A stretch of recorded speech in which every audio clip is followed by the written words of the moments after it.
Medical coding training எடுத்த students. எங்களுக்கு பார்த்தீங்கன்னா நாங்கள் லைஃப் ஸ்டூடெண்ட்ஸ் 2 பேருமே மெடிக்கல் கோடிங்கில் இங்கே ட்ரைனிங் எடுத்துகிட்ருக்கோம்.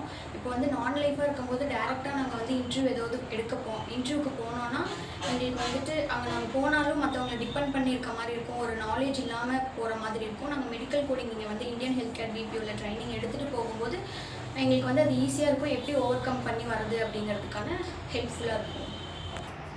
இப்போ நாங்கள் மெடிக்கல் கோடிங் இப்போ தான் ஜாயின் பண்ணியிருக்கோம். அவங்க ஏற்கனவே அதை பற்றி நல்லா தெரிஞ்சிருக்கிறதுனால இன்டர்வியூ அட்டன் பண்ணும்போது அவங்களுக்கு கொஞ்சம் நாலேஜ் இருக்கும் அதை பற்றி.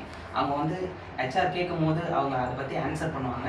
ஆனால் நாங்கள் அப்படி டைரெக்டாக இங்கே போகும்போது நம்மளுக்கு அதை பற்றி நாலேஜ் இருக்காது. ஸோ அவங்க கேட்குற கேள்விக்கு நம்ம பதில் தப்பாக சொல்லுவோம், அது எல்லாமே தெரியாமல் கூட போகலாம்.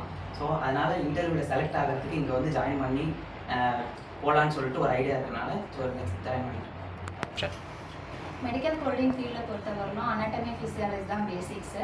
ஸோ அதனால் இங்கே நம்ம அனாட்டமி ஃபிசியாலஜி பர்ஃபெக்டாக என்ன ட்ரெயின் பண்ணுறாங்களோ அதை கற்றுட்டு போனால் தான் மெடிக்கல் ஃபீல்டில் போய் சர்வே ஆக முடியும். அதனால் இங்கே